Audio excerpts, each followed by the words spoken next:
nahihirapan ka mag-ipon, panoorin mo to. Una is use your spare time. Ibig sabihin talaga, kung kulang ang ating kinikita, gamitin natin yung extra time natin para tayo ay magkaroon ng other source of income or part-time career.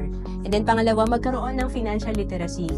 Importante kasi professional ka man or minimum wage earner, lahat tayo kailangan talaga naintindihan natin yung pag-build ng tamang solid financial foundation. And then, kailangan mo magsimula at mag-take ng action.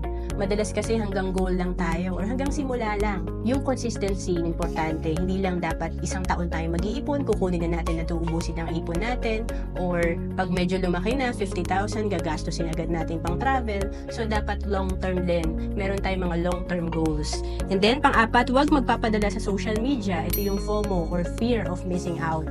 So, importante talaga, makipagsabayan man tayo sa social media, talagang mauubos din ang ating pera kung wala tayong naiipon. Ang personal finance kasi talagang tangible and intangible yan. Ibig sabihin, hindi lahat na nakikita mo sa social media ay asset.